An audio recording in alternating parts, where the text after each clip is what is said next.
The night shift at Terra Defense Command was usually quiet. Captain Kim Tae-ho sat in his chair, watching the endless stream of data on his screens. Stars blinked in the distance while ships moved like tiny dots between planets. Nothing exciting ever happened during these late hours. Then the emergency alarm started screaming. Kim jumped up, his coffee spilling across his desk. The main screen flashed red with urgent warnings. Lieutenant Park So-min rushed to her station, her fingers flying over the controls. "Captain, we're getting a distress signal," she called out. "It's coming from outside our territory." "Put it through," Kim ordered. The speakers crackled with static. Then a voice came through. Strange, musical, but clearly desperate. The translator worked quickly to change the alien words into human language. "Please, anyone who can hear this. My name is Veltar of the Ashkari people. Our world is dying. The Korthak Empire has invaded our system. They are killing everyone. Our defenses have fallen. Our government has surrendered, but they continue the slaughter." Kim felt his blood turn cold. He knew about the Ashkari. They were peaceful people who had helped humanity many times. Years ago, they had given humans the technology for instant communication across space, asking for nothing in return. The voice continued, growing weaker. "We have no weapons strong enough to fight them. We tried to negotiate, but they want only death. They say we are weak and must be removed from the galaxy. If anyone receives this message, please remember us. Remember that we tried to live in peace." Explosions echoed through the transmission. Veltar's voice became urgent. "They have found our communication center. This may be our final message. To any who hear this, do not let them do this to others. The Korthak must be stopped before they spread their darkness to more worlds." The signal cut to static. The control room fell silent. Kim stared at the screen, his hands shaking slightly. Park So-min looked up from her station with tears in her eyes.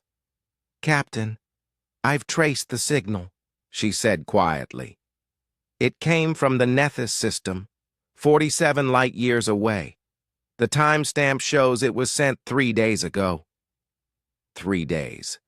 Kim closed his eyes. The Ashkari might already be gone. While he had been drinking coffee and watching peaceful stars, an entire civilization had been screaming for help. "Get me Admiral Lee," Kim said. "Emergency channel." The Admiral's face appeared on screen within minutes.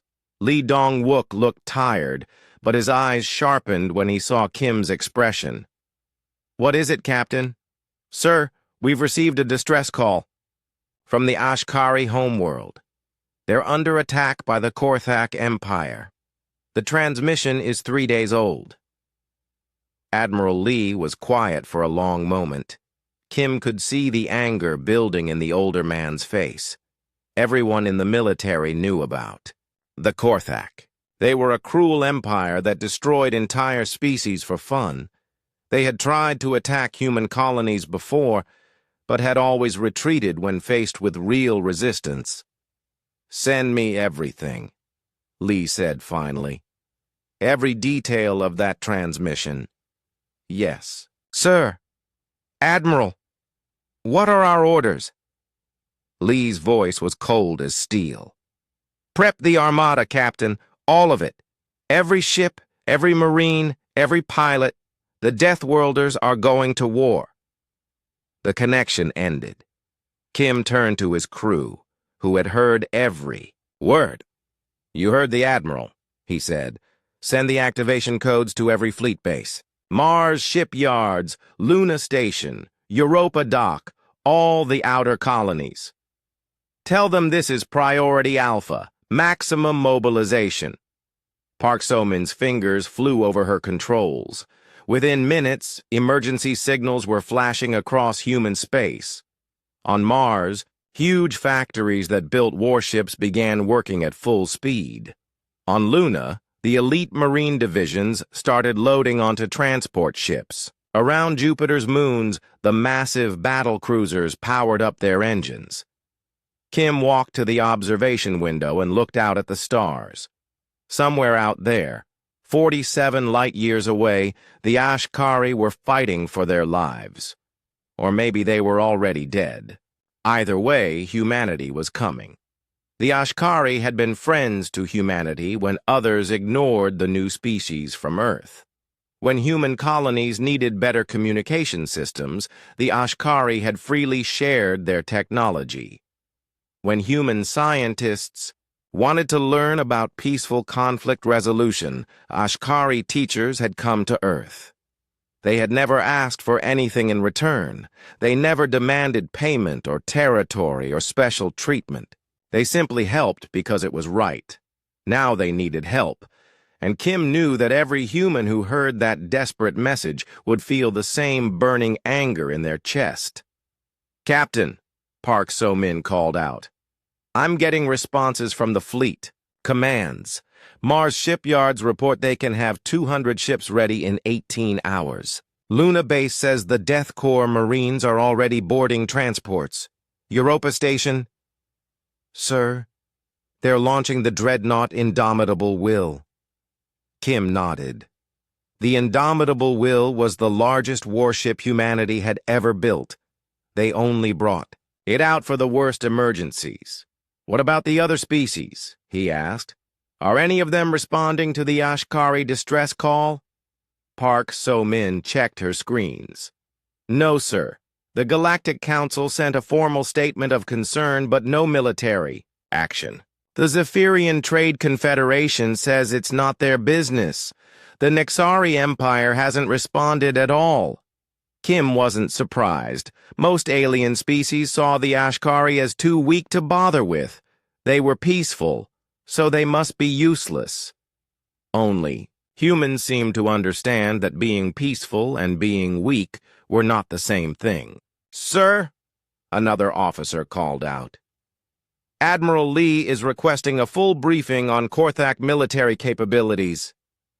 "Tell him we're sending everything we have," Kim replied. "And add this message. Tell the Admiral that the Ashkari saved human lives with their communication technology. Now it's time to return the favor." As the hours passed, reports kept coming in. The human fleet was assembling faster than anyone had thought possible. Ships that were supposed to be in maintenance were being rushed back into service. Retired pilots were returning to active duty. Marine units were cutting short their training exercises to join the mission. Kim played Veltar's message again, listening to the fear and sadness in the alien's voice. The Ashkari had faced extinction with dignity, asking only to be remembered. They had no idea that their call for help had reached the one species in the galaxy that would drop everything to help strangers. "Captain," Park So-min said softly, "do you think we'll make it in time?" Kim looked at the tactical display showing the growing human fleet.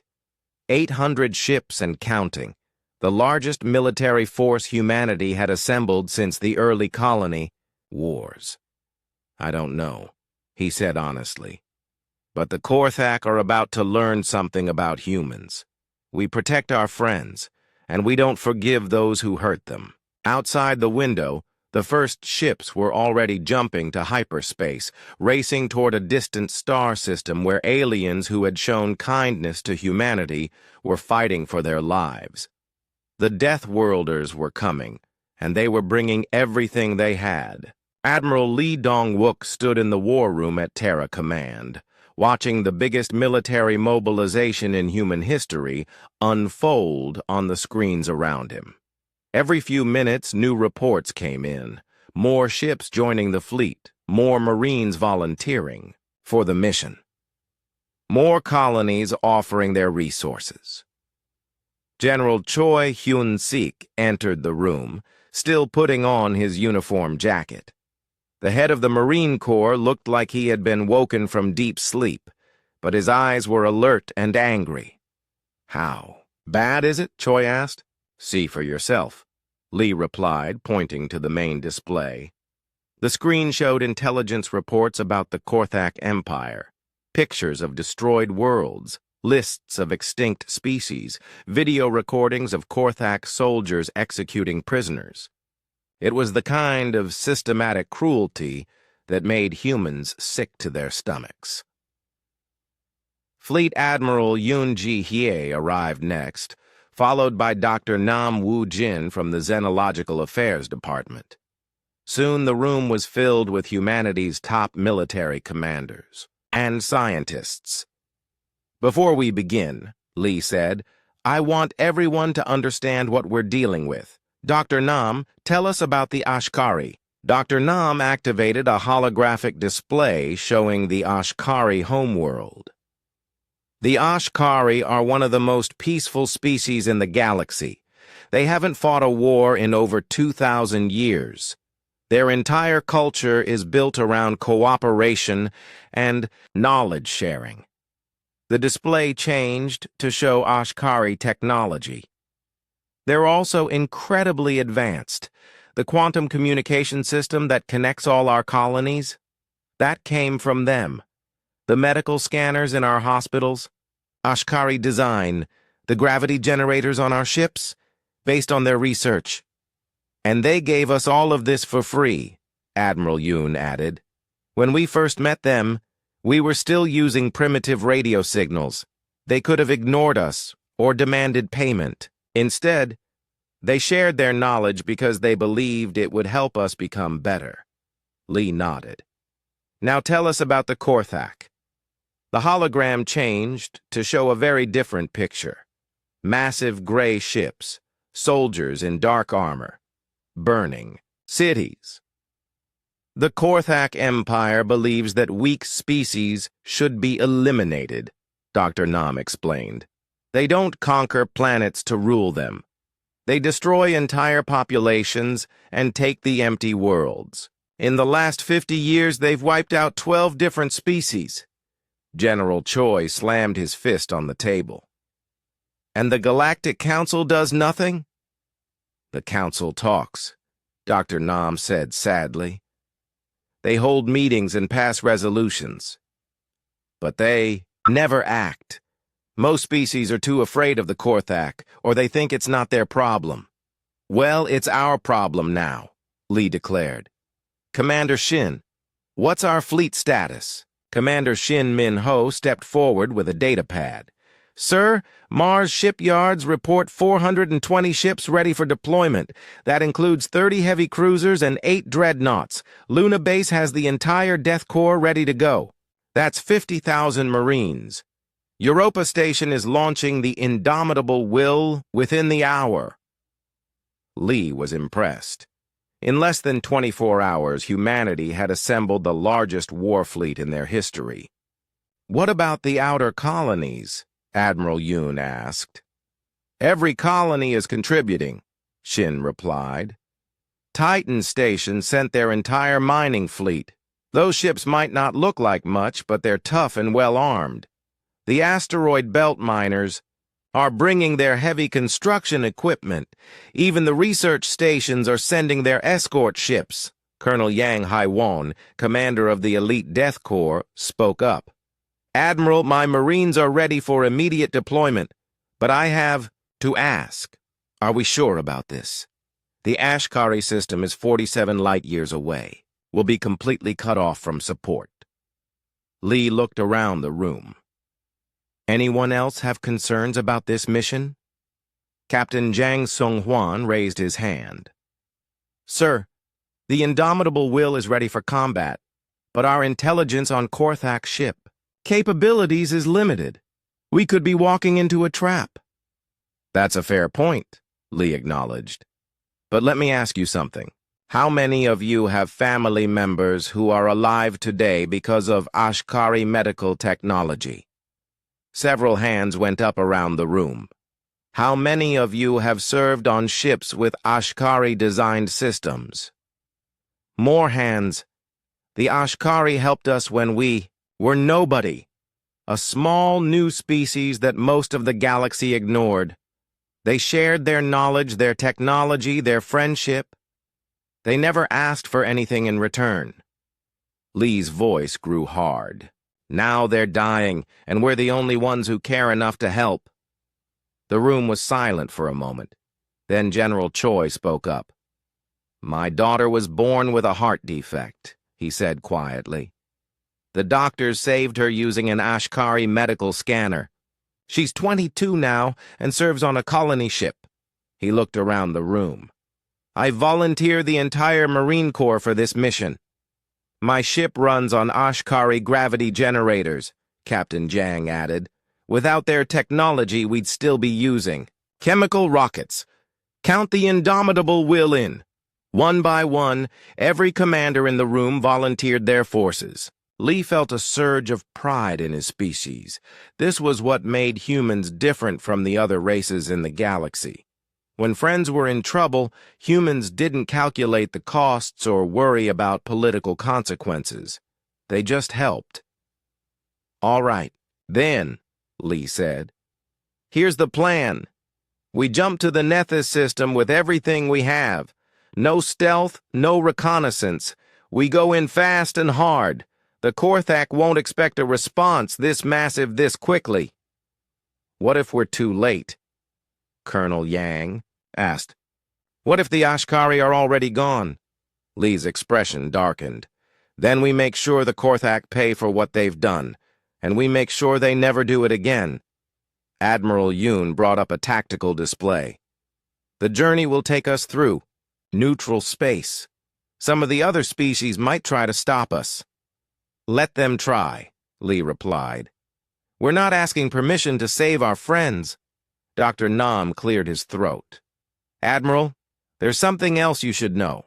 I've been monitoring galactic communications. News of our mobilization is spreading. Other species are concerned." "Concerned about what?" "About humans deploying this much military force. They're calling us aggressive, dangerous. Some are saying, we're proving that Deathworlders can't be trusted." Lee almost laughed. "They think we're dangerous for helping our friends? What does that make the Korthak who murder entire species?" "Logic isn't their strong point," Dr. Nam admitted. Commander Shin looked up from his datapad. "Admiral, final fleet count is in. 847 ships, 300,000 personnel. It's the largest fleet humanity has ever assembled." Lee nodded with satisfaction. "Signal all ship commanders. We jump to hyperspace in 6 hours. Tell them this. The Ashkari answered our call for friendship when we were alone in the galaxy. Now we answer theirs." As the commanders left to prepare their forces, Lee remained in the war room with Dr. Nam. "Doctor, be honest with me. What are the chances the Ashkari are still alive?"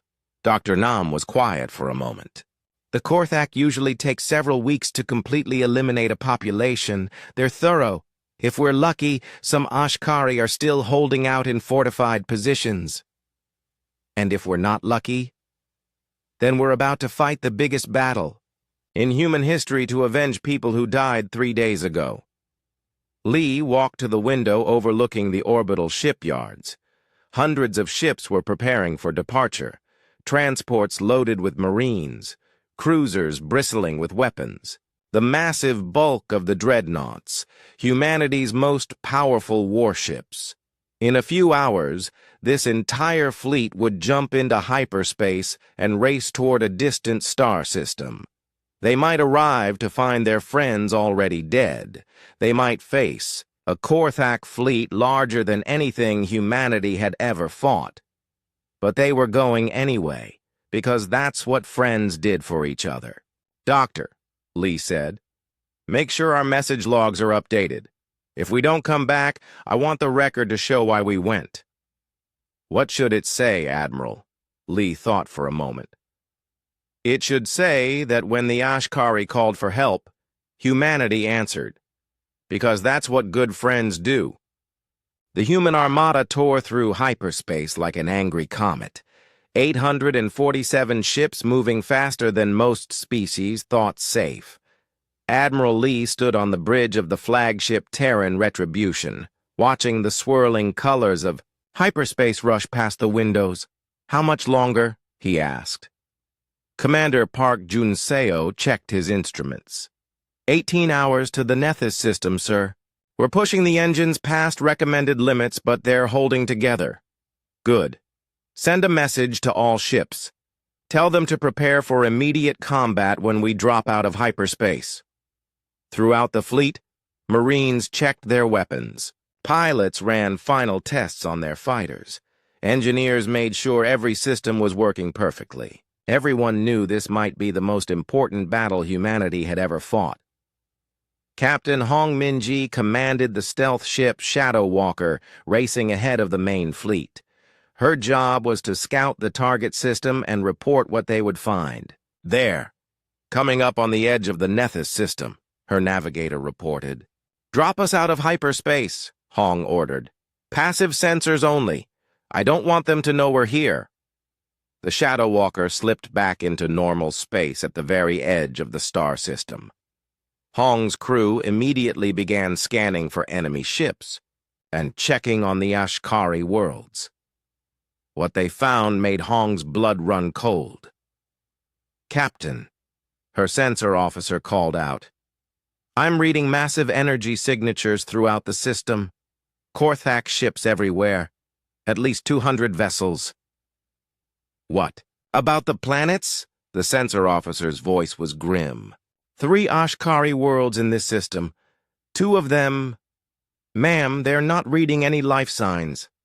The 3rd planet, Nethys Prime, still shows some activity, but there are Korthak ships in orbit. Hong closed her eyes for a moment. Billions of Ashkari were already dead, but some might still be alive on the main world. "Get me a detailed scan of Nethys Prime," she ordered. The results came back quickly. The planet's major cities were damaged, but not completely destroyed. Sensor readings showed large groups of life forms in what looked like prison camps. The Korthak were keeping some Ashkari alive, probably as slaves or for experiments. "Send everything to Admiral Lee," Hong commanded. "Tell him there are survivors, but not for long." 18 hours later, the human Armada dropped out of hyperspace at the edge of the Nethys system. Admiral Lee studied the tactical display showing the Korthak positions. 200 enemy ships, Commander Park reported. "They have the system locked down tight. Heavy patrol ships, orbital bombardment platforms, and what looks like their main battle fleet," Lee nodded. The Korthak had brought enough firepower to destroy multiple star systems. They weren't taking any chances with the Ashkari. "Signal all ships," Lee ordered. "Attack Formation Alpha. Destroyers and cruisers take the outer patrol ships. Dreadnoughts target their main fleet. Fighters focus on the orbital platforms." "Sir," Park said quietly, "they outnumber us more than 2 to 1. And they've had time to set up defensive positions." Lee smiled grimly. "They're about to learn the difference between humans and everyone else they've fought. Send the attack signal." The human fleet spread out and accelerated toward the Korthak positions. Captain Lim Tae-young commanded a destroyer squadron tasked with eliminating the enemy's early warning systems. "Target the sensor platforms first," he told his gunners. "If they can't see us coming, they can't coordinate their defense." Lim's ships struck like lightning. The first Korthak sensor station exploded before its crew even realized they were under attack. Within minutes, 6 more platforms were destroyed, leaving gaps in the enemy's detection grid. Major Kim Subin led a fighter wing against the orbital defense platforms above Nethys Prime. Her pilots had trained for years, but this was their first real battle against an enemy known for showing no mercy. "Remember," she told her pilots over the radio, "those platforms are bombarding refugee camps on the surface. Every minute we waste means more Ashkari die." The fighters dove toward the massive Korthak platforms. Enemy defensive fire filled space with deadly energy beams, but the human pilots weaved through the attacks with skill that amazed even themselves. One by one, the orbital platforms exploded in brilliant flashes. Commander O.J. Min commanded a missile cruiser squadron facing the main Korthak battle line. The enemy ships were huge, designed to intimidate as much as fight. Their black hulls were covered with weapon ports and scary decorations. All ships target the command vessels, O ordered. Make them blind and deaf before they can organize. A response. Human missiles streaked across space, guided by advanced targeting systems the Korthak had never seen before. The enemy ships tried to shoot down the incoming weapons, but the missiles were too fast and too smart. Explosions rippled along the Korthak battle line. On the Korthak command ship, Admiral Thakmor watched his carefully planned defenses fall apart. The humans were fighting with a fury and skill he had never encountered. Their ships moved in patterns. That made no tactical sense, yet somehow worked perfectly. "How many human ships?" he demanded. "Over 800, sir. They came from nowhere. Our scouts never detected them approaching." Thakmor couldn't believe it. No species had ever assembled a fleet that large just to help another race. It was impossible, inefficient, wasteful. "Open a communication channel," he ordered. "I'll negotiate with them." The human admiral's face appeared on the screen. Thakmor had studied many species during his campaigns of conquest, but he had never seen eyes like these, cold, angry, determined. "I am Admiral Thakmor of the Korthak Empire," he began in his most intimidating voice. "You have entered a system under our control. Withdraw immediately, and we will consider allowing your ships to leave unharmed." The human admiral was quiet for a moment. Then he spoke in a voice like ice. "I am Admiral Lee Dongwook of the Terran Fleet. You have attacked our friends. Surrender immediately, and we will consider allowing your crews to live." Thakmor was shocked. No one spoke to the Korthak that way. "Do you not understand who we are? We have conquered dozens of star systems. We have eliminated entire species. Your small fleet cannot stand against the might of the Korthak Empire." "Your mighty empire attacks peaceful civilians," Lee replied. "We're going to show you what happens when you pick on someone who can fight back." "Be reasonable," Thakmor said, his voice becoming more urgent as more of his ships exploded around him. "We can negotiate. The outer systems of this sector could be yours. Rich mining worlds, trade routes. All we ask is that you allow us to complete our work here." Admiral Lee's expression didn't change. "The only territory you'll receive is a grave among the stars." The communication ended. Thakmor stared at the blank screen in disbelief. The humans had refused a generous offer. They were actually going to fight a hopeless battle just to save a species they barely knew. "Sir," his tactical officer called, "out. We've lost 60% of our fleet. Their weapons are more advanced than our intelligence reported. And their tactics. I've never seen anything like it." Thakmor looked at the battle display. The human ships were everywhere at once, striking from multiple directions, supporting each other in ways that seemed impossible. They fought like they were personally angry at every Korthak in the system. "Pull back to the inner defense line," he ordered. "We'll make them pay for every meter of space." But it was too late. The human dreadnoughts had reached weapons range, and they began firing, with guns that could crack moons. Korthak ships that had seemed invincible an hour ago were blown apart like toys. Captain Hong Minji, still hidden in her stealth ship, watched the battle and smiled. The Korthak had picked the wrong species to mess with. They thought all aliens were weak like the peaceful races they usually attacked. They had never fought Deathworlders before. The battle raged for 6 hours. When it ended, the Korthak fleet was scattered wreckage floating in space. Some enemy ships had escaped to hyperspace, but most were destroyed or surrendering. Admiral Lee looked at the tactical display showing Nethys Prime. Korthak ground forces were still on the planet, still threatening the Ashkari survivors. Signal. "The marine transports," he ordered. "Begin planetary assault, and send this message to the surface. Help is coming." General Ryu Sang-min stood in the transport ship's cargo bay, watching his Marines prepare for the assault on Nethys Prime. 300,000 human soldiers were about to land on an alien world to fight an enemy known for being completely ruthless. "Listen up," Ryu called out over the ship's communication system. "Intelligence reports show Korthak ground forces holding Ashkari civilians in detention camps. Our job is simple: free the prisoners and eliminate the enemy. Remember, the Ashkari are peaceful people who helped humanity when we needed friends. Today we return that favor." The Marines checked their weapons one final time. These weren't ordinary soldiers. They were volunteers who had signed up specifically for this mission after hearing Veltar's desperate message. Every one of them was angry about what the Korthak had done.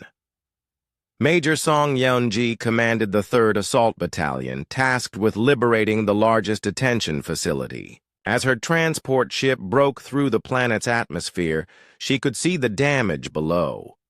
Ashkari cities lay in ruins. Smoke rose from dozens of fires. But some buildings still stood, and sensors showed life signs in several locations. 2 minutes to landing zone, the pilot announced. Song looked at her soldiers.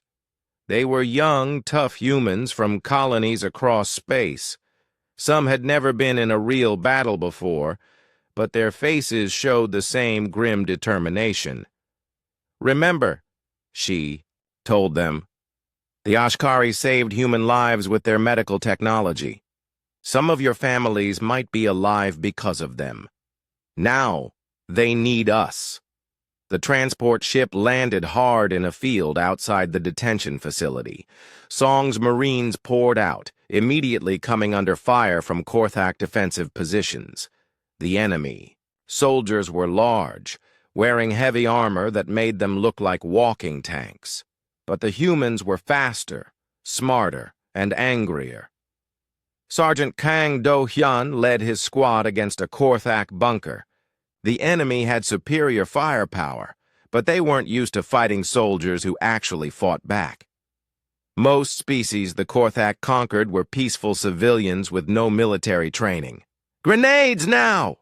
Kang shouted. Human explosives arced through the air and detonated inside the bunker.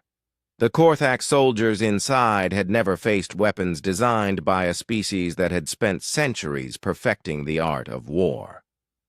Within an hour, Song's battalion had broken through the facility's outer defenses. What they found inside made every human soldier sick with rage. The detention facility was actually a processing center. Thousands of Ashkari civilians were crammed into tiny cells, waiting to be executed or shipped off as slaves.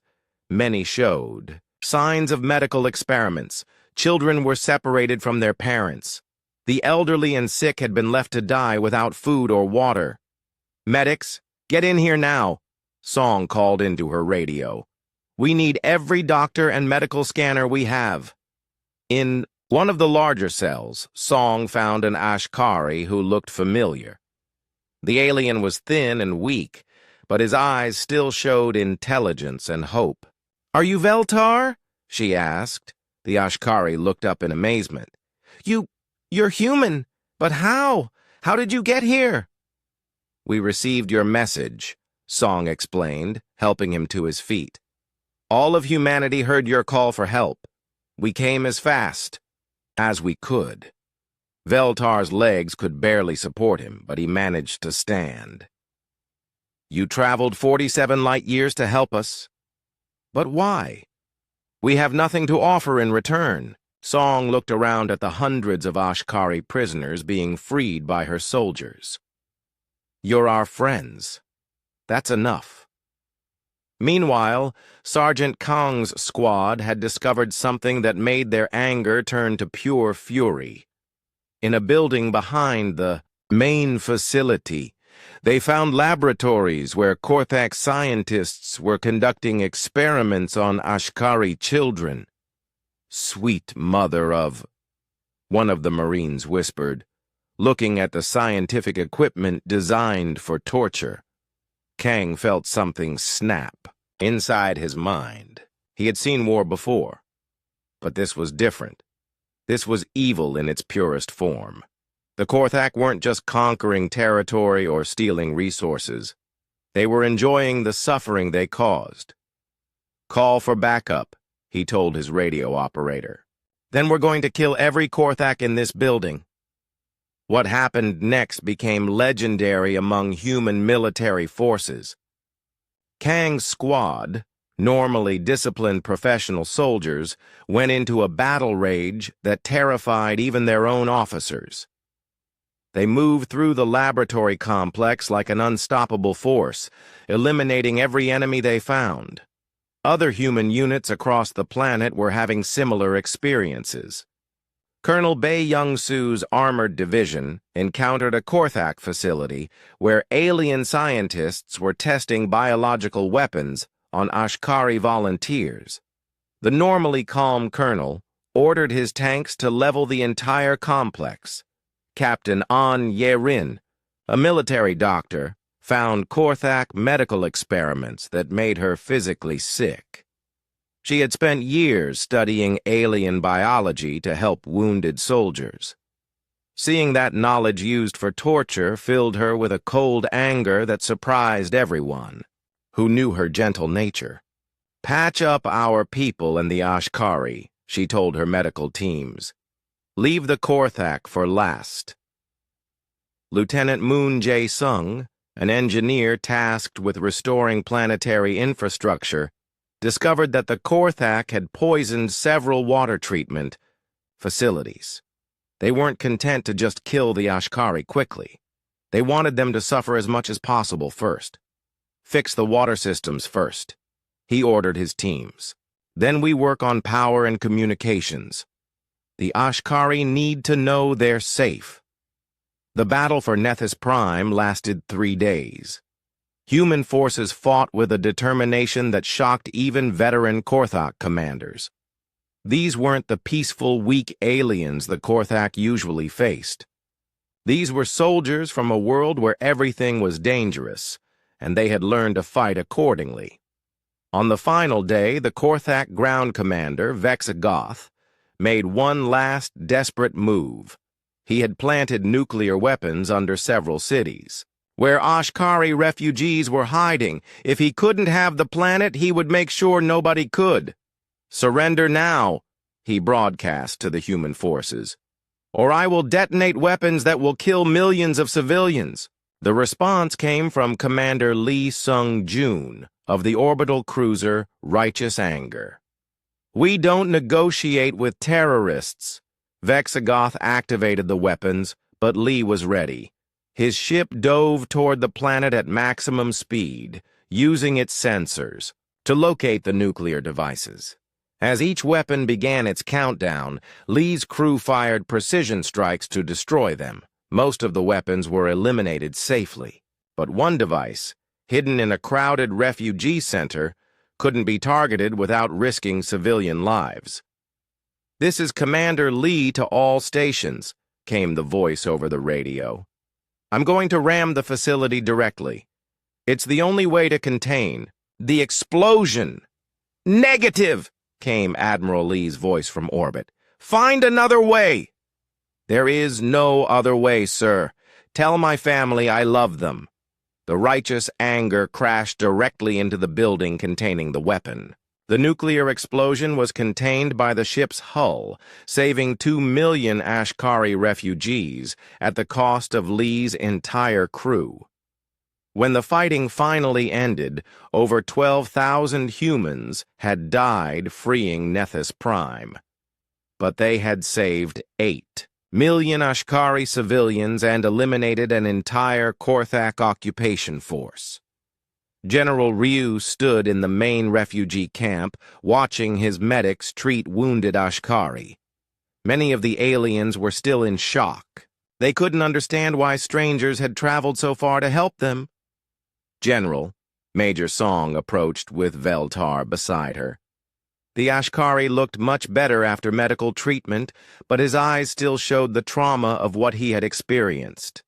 Veltar wants to know if he can send a message to the surviving Ashkari on other worlds, Song explained. Of course, Ryu replied. What does he want to tell them? Veltar looked around at the human soldiers caring for his people. I want to tell them that help has come, that there are still good people in the universe, and that the humans proved that friendship is stronger than fear. Ryu nodded. Send the message, and add this. Tell them that as long as humanity exists, no one will harm the Ashkari again. As news of the human victory spread across the planet, something remarkable happened. Ashkari who had been hiding in remote areas began to emerge. Children, who had been silent with terror, started to smile again. Families were reunited. And throughout the refugee camps, a new phrase began to spread among the Ashkari survivors. When they spoke of the humans who had saved them, they called them by a special name, the friends who answer. 6 months after the Battle of Nethys Prime, Ambassador Han Yejin stood before the Galactic Council on the neutral world of Centro Station. The enormous assembly hall was filled with representatives from dozens of species, all watching her, with expressions ranging from respect to fear. The hall that had once buzzed with casual conversation was now completely silent. Everyone knew why she was here. Honored representatives, Han began, her voice carrying clearly through the chamber's translation systems. 6 months ago, the Ashkari people sent a distress call into space. They were facing extinction at the hands of the Korthak Empire. Do you know how many species answered that call? She paused, looking around the room at alien faces that suddenly couldn't meet her eyes. 1. Only humanity responded. While this council debated and delayed, an entire civilization was being murdered. The Zephyrian trade representative, a tall blue alien with multiple arms, shifted uncomfortably in his seat. The Nexari ambassador, resembling a giant insect, clicked his mandibles nervously. Even the proud Valorian warriors, known throughout the galaxy for their honor, looked ashamed. Today, 8 million Ashkari are alive because humans decided that friendship matters more than politics, Han continued. We didn't calculate the cost or worry about territorial disputes. We heard friends calling for help and we answered. She activated a holographic display showing the rebuilt Ashkari cities. The Ashkari homeworld is being restored. Their culture will survive. Their children will grow up free. But this happened despite the Galactic Council, not because of it. Veltar stepped forward to join her at the speaking platform. The Ashkari looked healthier now, but everyone in the chamber could see the scars left by his imprisonment. I am Veltar of Nethys Prime, he said, his musical voice filled with emotion. 6 months ago, I sent what I thought would be my people's final message. I asked only that someone remember us when we were gone. He gestured toward Han. Instead, the humans came. They traveled 47 light years in 18 hours. They brought nearly 1 million soldiers and 1,000 ships. They fought the Korthak Empire to save people they had never met, asking nothing in return. The chamber remained silent. Several alien representatives looked like they wanted to speak, but none could find words to justify their inaction. The humans called themselves Deathworlders, Veltar continued. Other species fear them because they come from a dangerous planet that made them strong and aggressive. But I have seen the truth about humans. Yes, they are dangerous, but only to those who threaten the innocent. Han nodded and activated another display, this one showing the current state of the galaxy. The Korthak Empire has lost 60% of its fleet. Their surviving forces have retreated to the Outer Rim, no longer the unstoppable force they once were. They learned what happens when they face an enemy that fights back. She looked directly at the Zephyrian representative.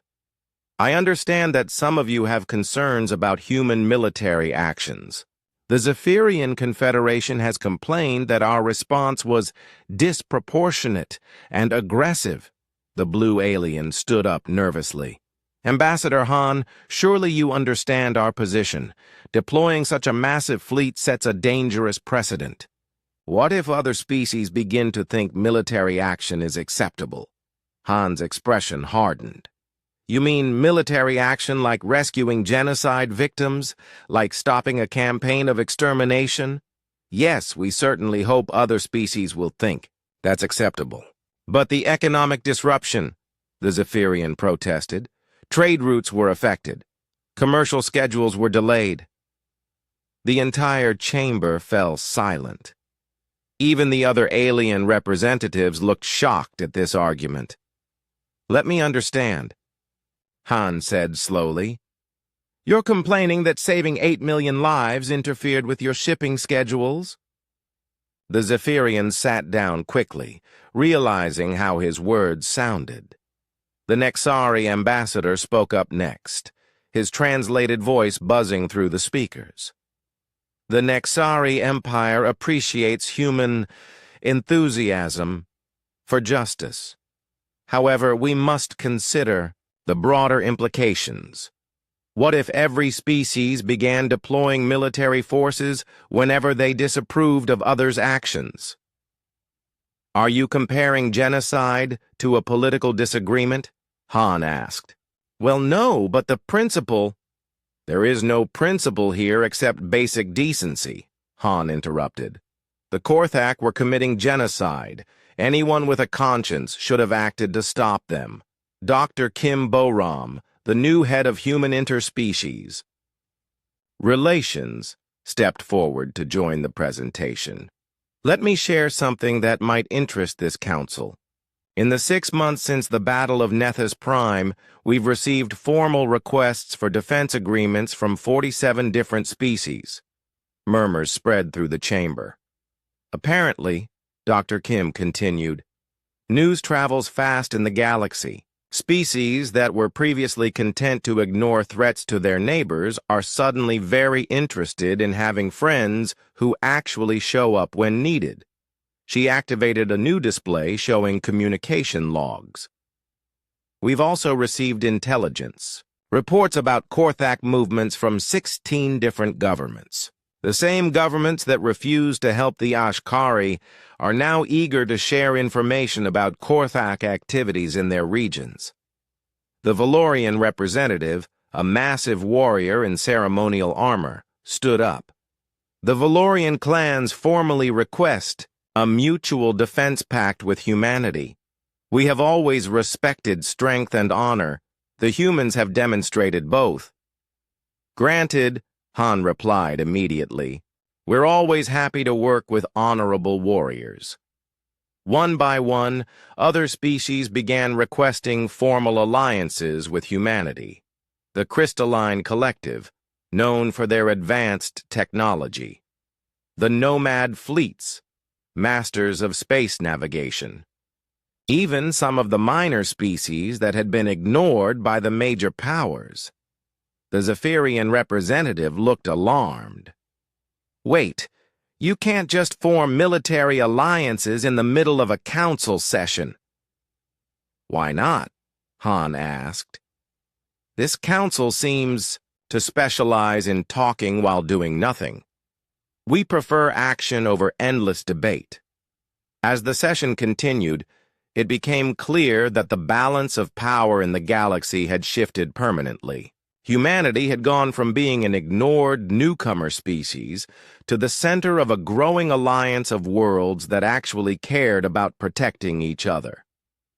Later that day, Han stood with Veltar on the observation deck of Centros Station, watching ships from dozens of species dock at the massive space station. Your people have changed everything, Veltar said quietly. For thousands of years, the strong preyed on the weak while everyone else looked away.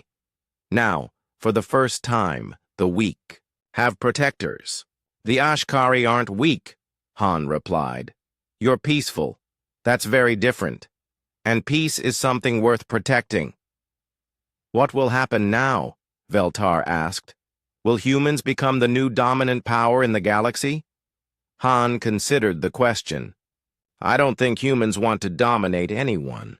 We just want to make sure bullies like the Korthak can't hurt innocent people. A communication alert sounded on Han's datapad. She read the message and smiled. What is it? Veltar asked.